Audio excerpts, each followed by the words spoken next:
Hello student, success coaching classes में आपका स्वागत है। तो आज हम लोग डिस्कस करने वाले हैं क्लास 10 का मैथ का चैप्टर नंबर 3। जो आपका इतना क्वेश्चन जो बताएंगे, इससे बाहर आपका एक भी क्वेश्चन एग्जाम में नहीं आएगा।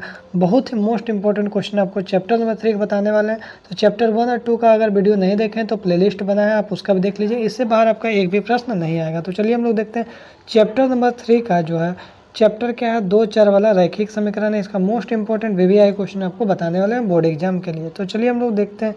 हमारा पहला जो क्वेश्चन है, ये टेबल का आपको वेरी इंपॉर्टेंट टेबल है वीवीआई। इसके बिना आपका बहुत सारा सवाल ऑब्जेक्टिव सब्जेक्टिव नहीं बनेगा। क्या बोल रहा है सवाल यहाँ पर? आपको सवाल बोला है कि जो आपका a1/a2 not equal to b1/b2, अगर ये कंडीशन रहे तो देखिए, अगर ग्राफ में बोलिएगा तो प्रतिच्छेदी करती हुई रेखा होगा। अगर यहाँ पर बीजगणित निरूपण बोलिएगा तो केवल एक हल होगा और आदित्य बोलते हैं। ठीक है, आगे देखिए दूसरा कंडीशन a1/a2 बराबर b1/b2 बराबर c1/c2 होगा। तो अगर ग्राफ निरूपण बोलेंगे तो संपाती रेखा होगा और अपरिमित रूप से अनेक हल होगा। ठीक है, तो देखिए इसमें भी हल हो रहा है तो ये भी हमारा क्या हो जाएगा, संगत हो जाएगा। इसमें भी हल हो रहा है तो ये भी हमारा क्या हो जाएगा, संगत हो जाएगा। ठीक है, और देखिए तीसरा जो केस हमारा क्या, a1/a2 बराबर b1/b2 और बराबर c1 not equal to c1/c2, इसमें क्या होगा, समांतर रेखा होगा। और जब समांतर रेखा होगा तो इसमें क्या होगा, कोई हल नहीं होगा।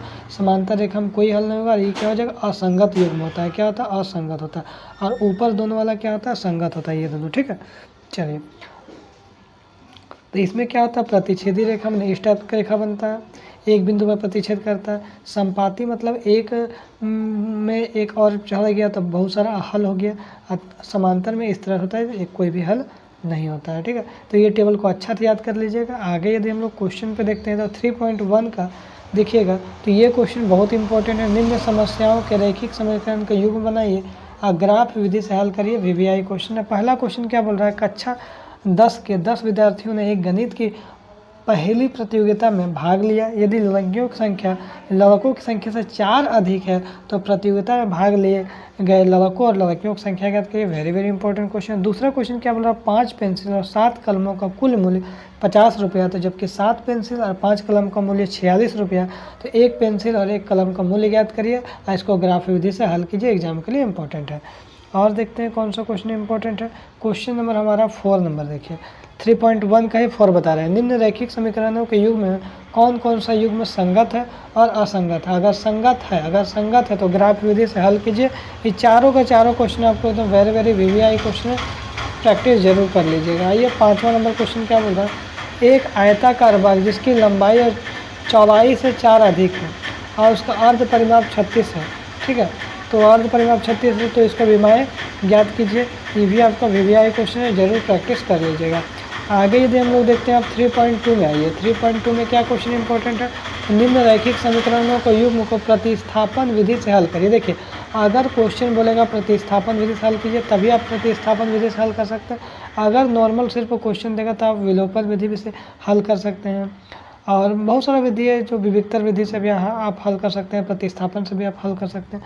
देखिए कौन कौन सा इसमें ज़्यादा इंपॉर्टेंट क्वेश्चन है। तो पहला वाला क्वेश्चन x + y = 14 और x - y = 14, ये क्वेश्चन ज़्यादा इंपॉर्टेंट है। ठीक है, उसको क्वेश्चन नंबर 4 0.2x + 0.3y = 1.3 और 0.4x + 0.5y = 2.3, ये क्वेश्चन ज़्यादा इंपॉर्टेंट है। ठीक है, और ये क्वेश्चन है रूट वाला ज़्यादा इंपॉर्टेंट क्वेश्चन है। √2x + √3y = 0 और √3x - √8y = 0, ये 3 क्वेश्चन है ज़्यादा इंपॉर्टेंट है। अब बाकी देखिए आप प्रैक्टिस के तौर पर ये भी प्रैक्टिस कर सकते हैं, ये भी प्रैक्टिस कर सकते हैं और ये भी आप प्रैक्टिस कर सकते हैं। ठीक है, आपका मन है तो आप कर लीजिएगा। अब देखिए दूसरा नंबर जो क्वेश्चन है वेरी इंपॉर्टेंट क्वेश्चन है। 2x + 3y = 11 और 2x - 4y - 24 का हल कीजिए और m का वह मान ज्ञात कीजिए जिसके लिए y = mx + 3। आगे देखिए तीसरा में हम लोग निम्नलिखित समस्याओं का रैखिक समीकरण युग्म बनाना है, अब प्रतिस्थापन विधि से हल करना है। ठीक है, तो पहला क्वेश्चन आपका इंपॉर्टेंट है, 2 संख्याओं का अंतर 26 है और एक संख्या दूसरी संख्या के 3 गुना है तो संख्या ज्ञात करिए। ठीक है, दूसरा क्वेश्चन भी इंपॉर्टेंट, 2 समपूरक कोणों में बड़ा कोण छोटा कोण से 18 डिग्री अधिक है तो उन्हें ज्ञात करिए, मतलब दोनों कोण आपको निकालना है। उसके बाद देखिए एक क्वेश्चन हमारा, ये क्वेश्चन वेरी इंपॉर्टेंट है। यदि किसी भिन्न के अंश और हर दोनों में अगर 2 ऐड कर देंगे तो वह 9/11 हो जाता है। यदि अंश और हर दोनों में अगर 3 ऐड कर देंगे तो 5/6 हो जाएगा, तो भिन्न ज्ञात करना है। ठीक है, उसके बाद देखिए ये हमारा क्वेश्चन तो सेम ही है, चलिए आगे देखते हैं। उसके बाद हम लोग 3.3 देख लेते हैं। 3.3 में हम लोग देखिए क्वेश्चन में 2 ज़्यादा इंपॉर्टेंट है। निम्नलिखित समस्याओं के रैखिक समीकरण का युग्म बनाइए और उनके हल यदि उनका अस्तित्व है तो, अगर उनका अस्तित्व है तो विलोपन विधि से हल कीजिए।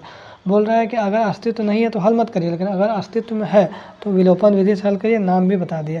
तो पहला क्वेश्चन इंपॉर्टेंट है, यदि हम अंश में 1 जोड़ दें और हर में 1 घटा दें तो भिन्न 1 में बदल जाता है। यदि हर में 1 जोड़ दें तो यह 1/2 हो जाता है। तो भिन्न क्या है, इंपॉर्टेंट क्वेश्चन है। और 2 अंकों की संख्या का योग 9 है और इस संख्या को 9 गुना संख्या के अंकों को पलटने से बनी संख्या का 2 गुना है। तो संख्या ज्ञात कीजिए। और चाहेंगे तो आप ये भी क्वेश्चन को कर सकते हैं, ठीक है, लेकिन जितना है ये आपका चैप्टर नंबर 3 के लिए मोस्ट इंपॉर्टेंट क्वेश्चन है। तो यदि आपका वीडियो अच्छा लगे तो आप लाइक शेयर ज़रूर करें और तो इसी तरह से बेनिफिट मिलता रहे, मोस्ट इंपॉर्टेंट क्वेश्चन मिलता रहे, ठीक है। तो थैंक यू सो मच।